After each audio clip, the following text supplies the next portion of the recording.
ज्ञान दर्पण। बहुत समय पहले की बात है। भगवान शिव की नगरी कही जाने वाली काशी में एक राजा राज करता था। राजा बड़ा ही धार्मिक स्वभाव का था। उसे आध्यात्मिक ज्ञान में बहुत रुचि थी। एक दिन राजा के मन में सवाल आया कि किसी भी इंसान के मरने से तुरंत पहले और बाद में उसके शरीर के साथ क्या होता है। क्या सच में शरीर में कोई आत्मा होती है? यदि हाँ तो वो आत्मा कहाँ जाती है? क्या होता है आत्मा के साथ? अब राजा अपने इन सवालों को अगले दिन अपने दरबार में उपस्थित सभी लोगों के सामने रखता है। राजा का यह सवाल सुनते ही राजा के दरबार में उपस्थित राजा के सभी मंत्री और विद्वान निरुत्तर हो जाते हैं। यानी कोई भी राजा के सवालों का सही जवाब नहीं दे पाता। काफी देर सोच विचार करने के बाद राजा दरबार में यह ऐलान करते हैं, मेरे सारे राज्य में यह ढिंढोरा पिटवा दिया जाए कि जो आदमी कब्र में मुर्दे के समान लेटकर रात भर कब्र में मरने के बाद होने वाली सभी क्रियाओं के बारे में बताएगा, उसे 500 सोने की मोहरें भेंट दी जाएंगी। राजा के आदेशानुसार सारे राज्य में ढिंढोरा पिटवा दिया गया। उसी राज्य में एक बहुत ही कंजूस और लालची इंसान रहता था। ढिंढोरा पीट रहे लोगों की आवाज और बातें जब इस लालची और कंजूस आदमी के कानों में घुसी तो तुरंत भागता हुआ धन की लालच में राजा के पास पहुंच जाता है और बोलता है, मैं रात भर कब्र में लेटने को तैयार हूँ। फिर राजा ने अपने नौकरों को आदेश दिया, इस आदमी के लिए अर्थी सजाई जाए। फिर अर्थी सजाई जाती है और खाने पीने का सामान भी अर्थी पर रख दिया जाता है। अब सब लोग उस आदमी की अर्थी को लेकर जाते हैं। रास्ते में एक भिखारी उस आदमी का पीछा करने लगता है। उस आदमी के पास आता है और बोलता है कि तुम तो अब मर जाओगे, तुम्हारे पास जो भी धन है मुझे दे दो। अब उस धन का तुम क्या करोगे? बार बार यही बोलकर वह भिखारी आदमी का दिमाग खाए जा रहा था। कंजूस के बार बार मना करने पर भी भिखारी ने उस कंजूस आदमी का पीछा नहीं छोड़ा और बार बार पैसा मांगने की रट लगाए जा रहा था।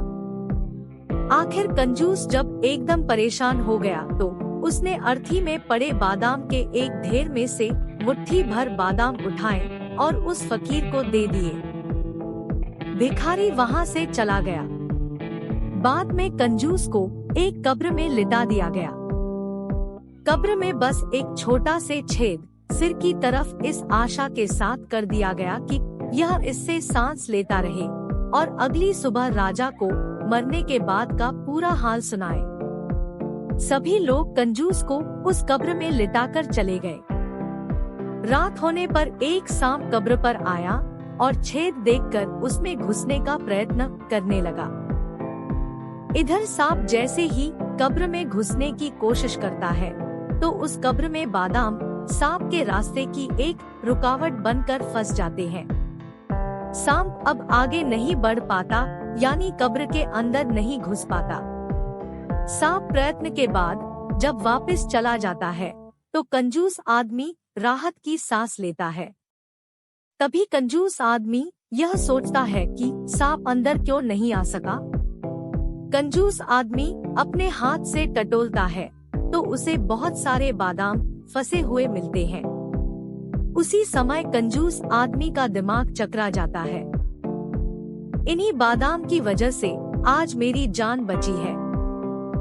शायद यह मेरे उस दान का परिणाम है जो मैंने उस भिखारी को दिए थे। अब कंजूस आदमी समझ जाता है कि दान की वजह से मैं बच गया, जान है तो जहान है। अब सुबह होते ही राजा के सभी नौकर बड़ी जिज्ञासा के साथ कब्रिस्तान आए और जल्दी ही कब्र को खोदकर कंजूस को निकाला। मरने के बाद क्या होता है यह हाल सुनाने के लिए कंजूस को राजा के पास चलने को कहा। कंजूस ने राजा के नौकरों की बात को अनसुना कर दिया और तुरंत भागकर पहले अपने घर गया और अपना सारा धन निकालकर सभी गांव के लोगों और भिखारियों में बांट देता है। कंजूस की इस हरकत और दयालुता को देखकर सब लोग हैरान थे। इसके बाद अंत में कंजूस को राजा के दरबार में पूरा हाल सुनाने के लिए राजा के सामने पेश किया गया।